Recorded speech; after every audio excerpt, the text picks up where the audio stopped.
eventually you get absorbed in and you are Sonic.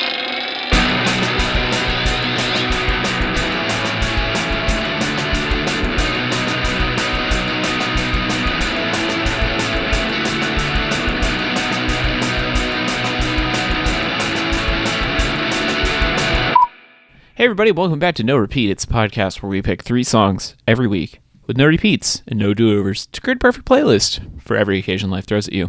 I'm Taylor Olmstead and I'm joined by my co-hosts, Tyler Reed. Woo! Christmas party still going. Yeah! Woo! And Sean Evans. Just a rubber duck in the stream of life. Oh. So these are artists we've discovered sometime this year that we feel like you should be watching as we go into the new year. And I gotta say, of all of the things that we've done for the podcast this year, this is one of the hardest for me. I really struggled because I alluded to it on the last episode, but I feel like this was a year where a lot of established artists put out big releases and kind of sucked a lot of attention away from more indie stuff. And I really had to dig to find things that I liked that I hadn't been listening to that artist before this year. Like every album that I really loved this year was from an artist that I've been following for a while. And so I actually spent all week this week just going through the blogosphere and looking up bands and seeing who's coming out, who's coming up. And I found some really cool stuff. I actually have a lot of really great stuff, but I just didn't do a good job of doing that throughout this year. Did you guys have better luck? Have you been checking out more new stuff than me this year? No, I feel like I'm just finding bands that have already been around for a while that have just put out new albums. This was very difficult. I felt like you, where I was like, I haven't heard of this band before. They seem pretty new. And then it was like, no, they put out an album in 2016. And I'm like, where have I been? I don't know if that's I don't know if that's true. It sounds weird, but I got into this conundrum a lot where I was thinking they've probably been a band for an extended period of time. Less 2 years for the pandemic when stuff might have come out, but it didn't. And then you end up with a lineage of a band that is longer than 1 or 2 albums might have led you to believe, if that makes sense. Yeah, I think that's a good point. Tyler, you seem to have your finger on the pulse this year. I tried to. Did I? Maybe. I feel like I definitely have a zone that I've been exploring. So I feel like my problem, I feel like this year is that I feel like I was, maybe I kind of always have this problem where I feel like I'm trying to find a different sound or trying to find the sound that's sort of up and coming. And so that means it's a lot. I'm trying a lot of things on, and it's not a lot of things that I'm in love with. There's things that I'm interested in. What are you laughing at? What are you giggle part about? Mr. Jazz Picks, he's trying to find something that's up and coming. Ugh. I feel like this year you've probably never heard of them. To the older stuff, right? You took a very classic true. vibe Hold this on. year, so that's okay. What I'm saying. I mean, I agree that it has been either very old or very new. Has been sort of the things I've been listening to, but I know this week's pick was for you. This week my pick was to help you bridge the gap. Oh yeah, yeah. Oh yeah. Oh yeah. Yeah, he was ready to totally hate on my song this week too, wasn't he? Did you see his face, Tyler? What? Did you look at your own face, Tyler? His jaw just dropped. No, I mean, I do think it's getting a little bit harder, especially in an era of algorithmic music listening, where the algorithm really just wants to show you more of the artists you've already listened to. And, we listen to a lot of music, clearly. We're on our, whatever this is, 212th episode of this podcast. But we also, by nature of doing that, we listen to a lot of artists. It's more songs than people know. Well, and when you give the algorithm a lot of input, the output that it seems to give you is more of what you've already given to it. Yeah. And so every single week there is new music from someone I've listened to at some point, but they may truly just be like somebody who I heard one song because they're on this playlist. You know, like Tyler Childers showed up in my recommendations off of one song that Tyler picked like 3 years ago. And that's not to say that I don't want to listen to Tyler Childers. I listened to his new single. It sounds great. But it's like, that's not new to me. Like, I know who that person is. And there's sometimes where I want the algorithm to, like, when I go for the, like, new music playlist, I want it to be, like, stuff that I have never once listened to this artist, but it is in a Venn diagram with artists that I have listened to. And I wonder if maybe I've just, like, oversaturated the system a little bit. Do you guys feel that? Like, do you keep seeing a lot of the same? Yes. Over and over. When I saw my Spotify end of the year wrap up, it was like, I just realized that when I was riding my bike this year and I was playing the on repeat playlist because it was just songs that I knew, that the algorithm was just playing that over and over and saying, like, congratulations, you must really, really love Death from Above 1979. So I just continue to get music that sounds like that, even when I'm not looking for it. But I do feel like there's some... Spotify's interesting, right? Because then when you deviate from something really wild, like if I put a heart on something that's really out of the ordinary, that it feels like it's super thrown off. Like then it has no idea what's happening. It's really interesting like that. Like once you have it reading you as a particular way, then you go on there and say like, this country song, then it has no idea what's happening. Like, wait. That can't happen. These things don't cross in nature, okay? You can't be the platypus. That's not how that works. See, I feel like Apple Music almost has the opposite problem, where like it does that to a degree. I feel like the refresh time is probably like an hour, maybe.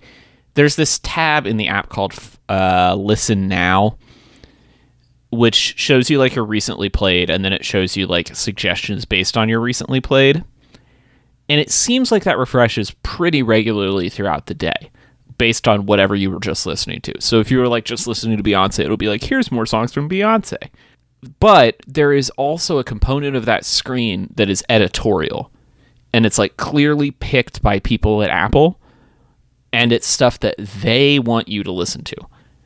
And some of that is like, all this month it's been, do your replay 2022 playlist, which is their version of Wrapped.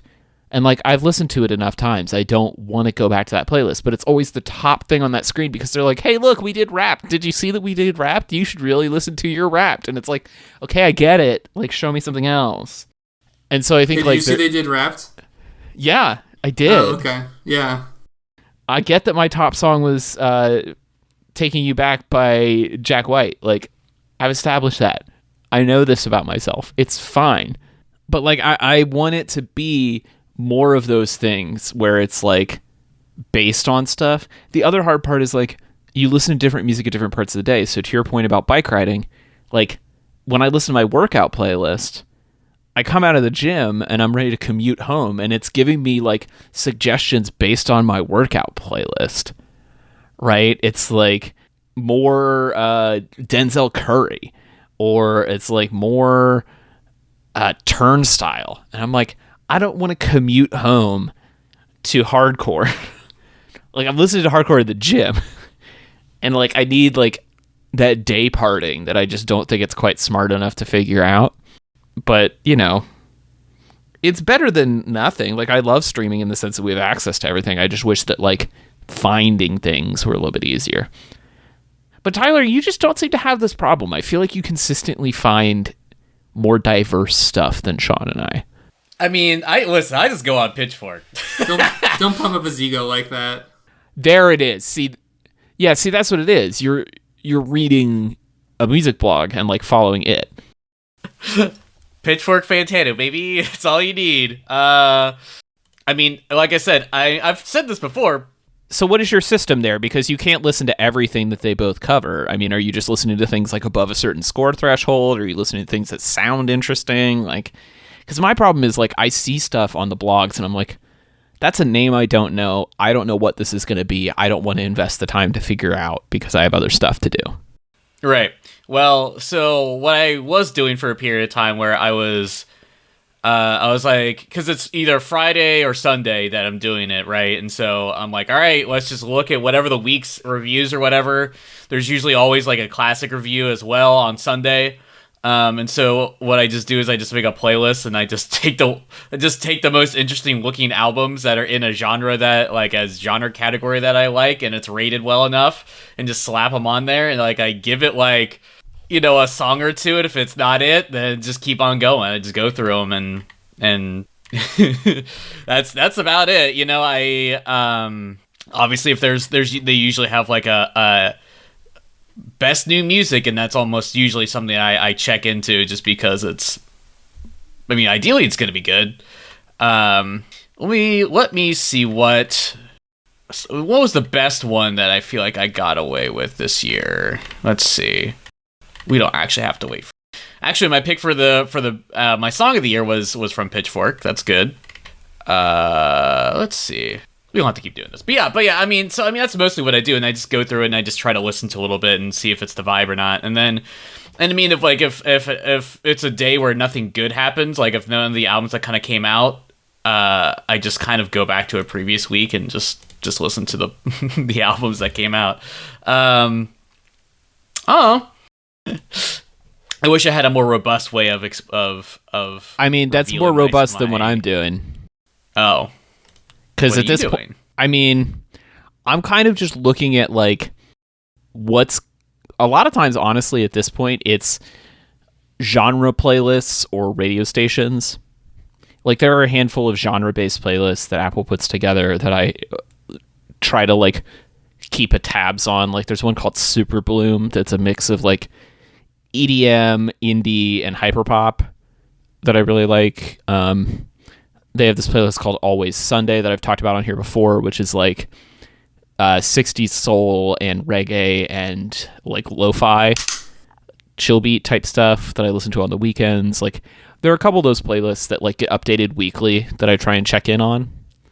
But even there, it's like there will be a week where like something big comes out and it's on every playlist. Like the Lana Del Rey just released a new single and I've heard it on 3 different playlists today. And it's like, okay, we get it. You want to feature Lana.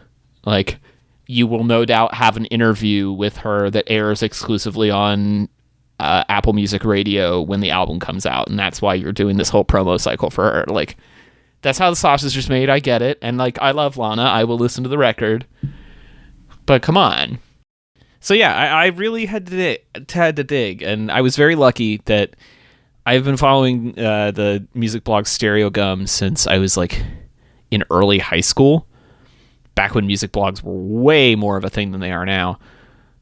And I've just always really liked the editorial direction at Stereo Gum. I feel like they've had a nice mix of like pretentious indie and pop, and they've done a good job of diversifying over the years and adding in more hip hop and rap coverage. Country is kind of a blind spot for them, but they cover just about everything else. Pitchfork ends up, for some reason, covering like jazz and like experimental stuff, and so it's like Tyler, why are you such a weirdo? Like, well, I don't know. They kind of feed it to me, and I most of the time it bounces right off. And at this point, I no longer check the experimental tag because like when you're like, oh, I'm sure this will be like just sort of like a little quirky, it's like, nah, no. This is very intense. This is very soundscape like, very. And I'm glad that someone's like, doing that. okay. I really am. Yeah. Because sometimes it hits and it's good. It's just not for this show. Yeah. As it turns out. Well, I think I can segue into going first because I actually discovered this song on Stereo Gum's Bands to Watch column that they do about once a month. And this was a recent edition. I think it came out within the last 6 months. This is On My Way by Daisy.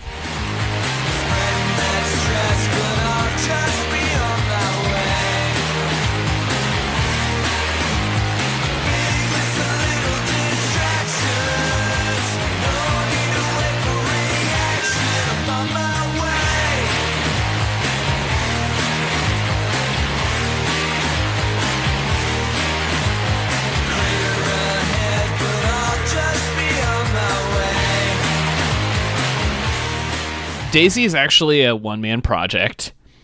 It's this guy, James Goodson, out of Richmond, Virginia. And like I said, I did all the research for this like this week, so I didn't see this when it came out. But basically what I did is I opened the last year's worth of bands to watch columns in a bunch of tabs and read the first paragraph. And if I didn't feel like I would love it after the first paragraph, close the tab, don't even think about it. I say that because I'm going to read you the first paragraph of this and you're going to immediately understand why I picked it. It says, Daisy is for the people. People who know the words to every Punkorama compilation. People with an emergency Oasis reunion fund. People who will talk your ear off about Dookie. People who worship at the altar of the Jesus and Mary chain. People who love 60s pop and can tolerate full throttle guitar distortion. It's me. I am people. Yeah. Uh-huh. It's Beatlesy power pop with like Japandroid's distorted guitar. Just like gnarly, loud, fuzzy as hell. I love the melodic bass line on this. It's very Paul McCartney. I like how simple the lyrics are. Like the first time you hear it, you can sing along with the chorus. He's clearly inspired by Green Day. He's got that kind of like Southern California drawl in a couple of places. Like, I don't know, man. This just like, I heard it and I was like, this is it. Pump this into my veins. Like, we've been hearing, you know, pop punk sounds having a comeback this year, and I think Daisy is doing it just right. I am pumped about this dude. Released a compilation of early singles in 2021, and then this full-length album, Out of Body, this year. I can't wait to see what he does next. Everything I've heard has been great. Is this an old person? I don't know how old he is. I would say he looks like he's probably like our age, like 30s. Okay. Because I feel like there's a certain age limitation, right? Where it feels like depends on what you're singing about, right? I don't know. I feel like there's a lot of baggage with sort of like a power pop punk genre, right? I feel like it's become so loaded where we're at right now just because it's like it was already a genre that felt like it was always like about to be like commodified or like made into like a like be like really like sell outy or whatever, which is, you know, I don't know if I fully believe in that anymore, but it's like it sort of was like the very commercial sound for like a long time and sort of coming back as somehow an even less like authentic sound than before. And so I feel like this in particular feels like someone who has maybe had that lived experience, who is maybe has been a part of a scene, has maybe been doing like small projects on the side that are kind of like this. And at the very least, maybe if they're not doing it themselves, they know someone who is and is helping with like the production on it. Cause I mean, like we had just talked about, last week, Chance McToadies. I feel like it's that same sort of really fuzzed out guitar sound that's like, yeah, this feels like anti-corporate, damn the man. So that being said, I feel like the sounds are cool and it's good. I'm curious to know like it's also such a short song, under 2 minutes. Wow. Yeah, I think the album is like 26. Like it's Ramones like in its brevity. Yeah, I feel like sort of like the theme of what I guess my song and your song is sort of like it's, I would say, somewhat unassuming, where it's kind of like not necessarily doing something that's like breaking the mold, but it's just doing something really well. Just sort of like, this is like a tried and true method, and I'm going to execute it in an interesting way, rather than like 100 gecs, right? Where you're like, we're gonna try to push the envelope of what music sonic experiences are. So I mean, I like it. It's cool. I mean, I'll look out. I'll be on the lookout. I actually picked a Daisy song today on an indie playlist. Ooh, which one? I think it was on a playlist called Noisy on Spotify. Like one of those rotating kind of subgenre playlists. And I was like, huh, this is interesting. I didn't like it as much as the song that you picked. That's why I kind of skipped over it. But yeah, I definitely agree. It's noisy. It's a noisy song. He's definitely a noisy musician that plays on a lot of influences. So yeah, I'm excited to see what happens. In the time that we've been talking about this, I've listened to half the album. And so there's not really an excuse to it kind of it's all about the same. There's not a lot of like sonic deviation, but it's all good. It definitely plays on different elements of that post-college rock stuff with some grungy elements in it. It's like if the chats were toned down a lot and fuzzed up. That is even toned down, that might be too much of an oversimplification, but that's the vibe. yeah, it's definitely not intellectual music. No, it's definitely listenable. Drive around, go about your day, and have something kind of cool. It does have a Toadies vibe to it a little bit, or like a Toad the Wet Sprocket kind of thing. Yeah, it's got a vibe. It's pretty interesting. I figured you of all people would appreciate this one. Yeah, if you guys would just shut up and stop talking, it's like listen to the whole album here, and before this episode's over, that'd be pretty damn good. That's the other thing I like. I could listen to the whole album on my commute to work. Yeah. Front to back. Well, who wants to go next? T-Bird, you should go next. Yeah. All right, dude. What you got? This week I chose Radio by Bershey. Then I met you and my eyes changed. And now you're in my eye range. I'm gunning for you. You changed my heart in a big way. Now every day's a celebration, and I wanna say, when you're around, it's already alright, like a radio. I'm tuning into you, I'm tuning into you. You're turning me on, you're turning me on. And I'm my own person, not like a I will also say Tyler has picked 2 songs called Radio now. Oh, he has? Wild. I'm upset that I did it, which is funny because they're both one of the people that helped produce the Moonbow album produced this song. So, Of course. yeah. Anyway, so yeah. So Bershey is a singular artist. So singular artist named Bree. And so I feel like she's sort of been in the scene, sort of in the area for like a while, and hasn't like put out like a full album. But I feel like I've always like seen her name thrown around, or like seen her do a show. Never actually gotten to see a show, but whatever. And so the single came out like maybe let's see when it came out. It came out a month ago, and you know I kind of liked her other songs, but this song I was just so struck by. I was like, oh. Ooh, there's something about this one. And so I wanted to pick it because there's no album out yet. She has an album coming out next year.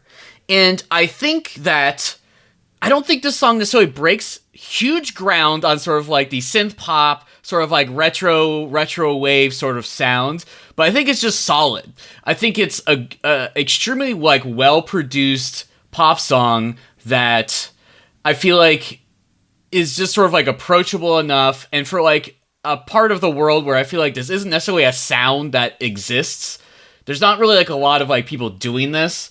It's really like a lot of sort of like surf rock, lots of just sort of like maybe like heavier stuff, you know, or sort of like more like a Moonbow or like a Yugos, where it's sort of like jangly alt rock in general. So, you know, I feel like I was like, you know what, I want to showcase an artist that I feel like should be up and coming, that should have more attention, that's local, that doesn't have enough people following them, but I think has a real promise.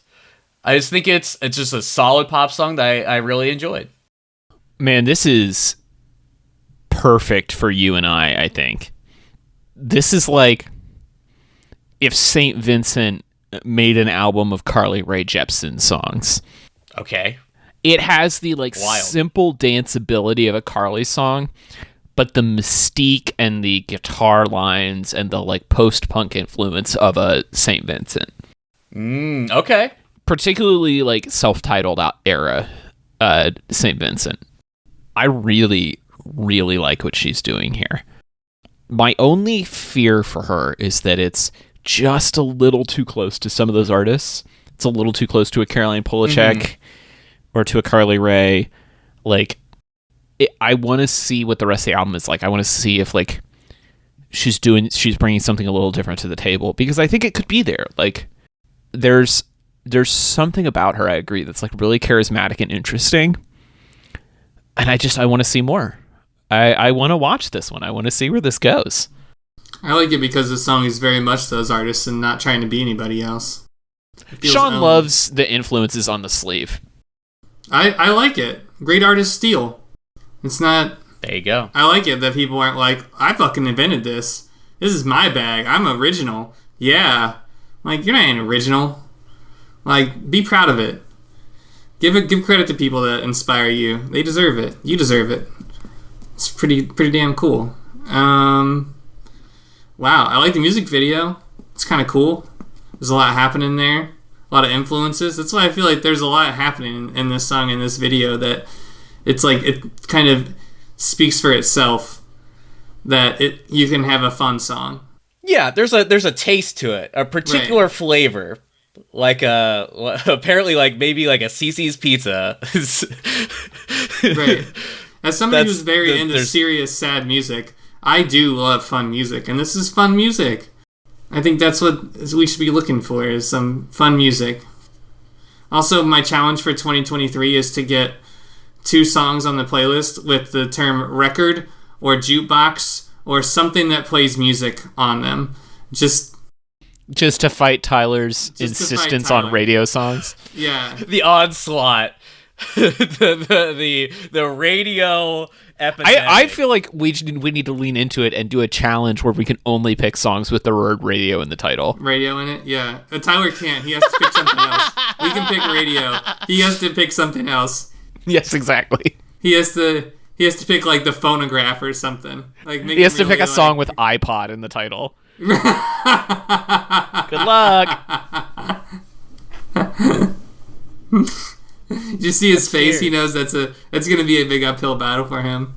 So this music video has like 170 views on it. I'd like to think that we probably compose a fairly large percentage of that, which is upsetting. So go online and listen to this song, listen to this artist, support them and like them on YouTube to get them some higher ratings, because their reimagined fun pop music needs to be heard by more people in 2023. All right, Sean, that just leaves you. What did you bring us? Oh, man. What did I bring us? This week I chose Magma by Scrimmage.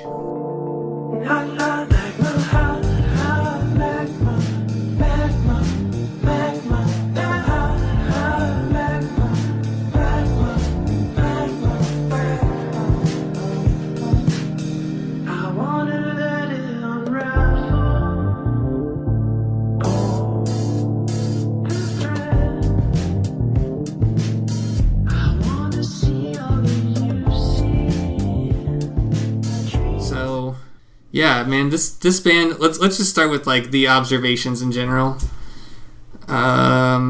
This band is named Scrimmage, which fits into most indie bands have to have vaguely related sports names now. Taylor and Japanese Scrimmage. Yeah, indie project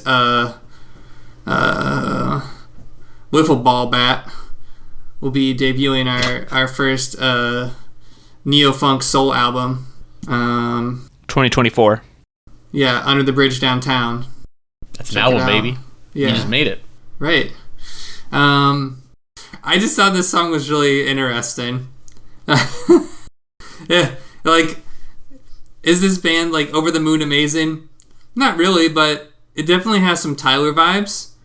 It has some of that sexy bassline stuff that I love.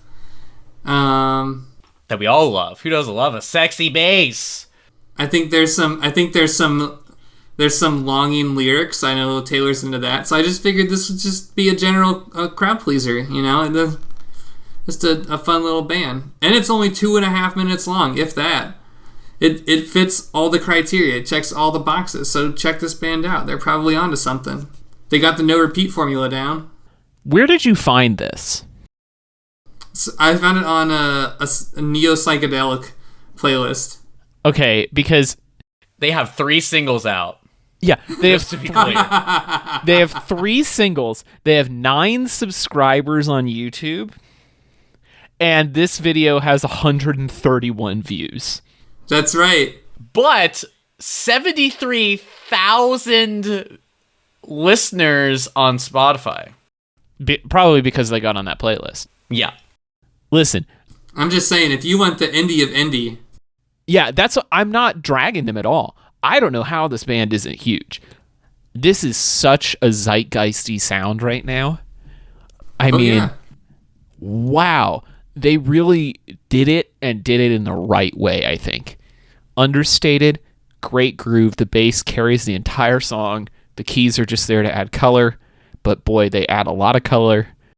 I mean, again, we've been talking a lot lately about like understated performance, like songs that just feel like they're like taking it easy, and this is definitely that.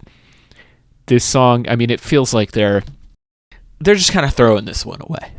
They're like sipping a drink while they're playing Are we it. getting I love it. rediscovering lounge? Are we getting Yes. into It's psychedelic lounge season. I fully believe that like Arctic Monkeys were onto something with that one lounge record they did. Their new album sucks, but give me like a conversation pit sofa with some trippy mood lighting and put this song on. Woo! That's the vibe. I think conversation pits need to come back. I agree. I'm gonna. If I ever have money, if I ever make a single dollar, We're gonna build Conversation like a pit, no baby. repeat clubhouse, and the listening room will have a conversation pit in it. ooh, I'm horny already for it. Number one rule of no repeat listening room: you have to wear a shirt of a band you actually listen to. I was gonna say robes only. We have embroidered black and red robes. Well, yeah, you have to wear the smoking robe, but under it, a T-shirt for Yeah. a band that you actually listen to. Yeah, Anyway, continue, Misfits, Tyler. of Continue. course. This has a. Now I don't know. But I'm gonna say it. Does this have an Unknown Immortal orchestra vibe? Unknown Immortal orchestra vibe. it is neo psychedelia, so no, definitely. Yes. It does. Very much so. Okay. I'm like, is it because of the vocals? A little bit. Is it because it's orchestrated like that? Kind of like yeah. I mean, anyway, aside from that minor notation, it's good. I like it. I'm glad that we've entered, like we've already kind of discussed, entered our lounge era where, like, you know what? Maybe a song doesn't have to be a lot. And is that to do with getting older? Where you need songs for more things, where you're not just listening to Under Oath at every hour of the day because you're angry. Yeah, probably. Full of, Your range of think emotions that's part of expands. But I feel like there's also Yeah. like the cultural move towards hashtag vibes, you know? Like, I don't know if you guys have noticed this. Sean probably has because he was living in like a high-rise building in a urban core. But the phenomenon of colored lights in apartment buildings. Yes. Oh my god. Everywhere. Because like I have smart lights, and I only like change the color when we're like watching a movie. I turn them to like a dark blue so you can still see, but it's not like putting a glare on the TV. But if you like are looking at a high-rise apartment building in any major city now, all of the windows will be lit up in weird colors because everybody's using smart bulbs and going for like the hashtag vibes. And I feel like that's where this music lives. It lives in those high-rise apartments with purple lights on, and they're just vibing. the perfect song for high-rise, multicolored vibe room. What if they're all just Twitch streaming, baby? Come on, we don't gotta be hating on them. Anyway, back to the song. But I'm glad that we share a similar sentiment. But no, I like this. I mean, I would be like, oh, I'm gonna listen to more of this, but it's like, well, I can listen to the 2 other songs. It's only 2 other songs. to listen to the 2 other songs. So I feel like you almost can't get like a real like taste from like just the one.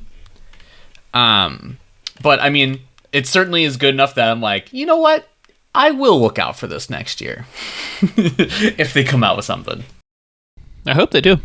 Well, with that, it's time for B-sides. These were songs that were... Well, you should still probably check them out, but they're not going to be on the official list. Anybody got some B-sides? I have a lot. I'll probably just put my playlist in the show notes because I made a big long playlist, but let's just give you a couple. Similar to Daisy, a band called High Vis from the UK and their song Talk for Hours. It's another kind of like Brit rock, very high distortion fuzz thing. I've been obsessed with any pop song that includes drum and bass beats in it recently.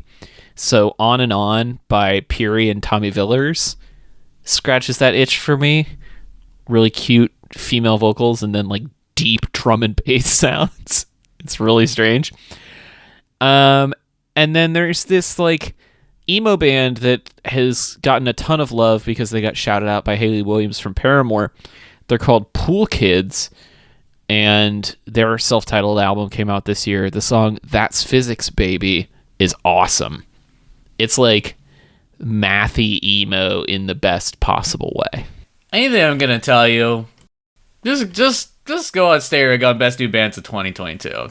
Just they already did the work. We're the schmucks that had to clean up. If you like this song, I would definitely check out Bluebird. Also by Scrimmage, yeah. By Scrimmage, yeah. It's definitely a SHF song for the CFBs out there. Acronyms in the chat. If you know, you know. Yeah, if you know, you know. If you... I'm starting to realize that I have a lot of these CFBs in my life, and they love this kind of stuff, so just putting it out there.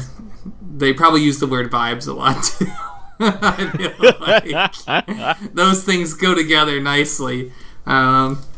So, yeah. I'm excited for this band. I hope that, even if they don't come out with more stuff, you know, it's good. It's not like Arby's. How do they do it? How do they make 10 roast beef sandwiches For $5. for $5? It doesn't make sense. Well, Tyler, if people want to suggest some new bands for you, where can they do that? Oh, hey everyone. You want me to design illustration work at rudepets.club as always. Rude Pets Club on Instagram and Twitter. Sean, if people want to keep the vibes rolling with you, where can they do that? Oh, they can find me in my awesome pink purple lights on Instagram at TellySean. And if you want to send me some more intense power pop, I would love that. You can find me on the socials at TC Olmstead. All of these songs will be on the official No Repeat podcast playlist on Apple Music and Spotify.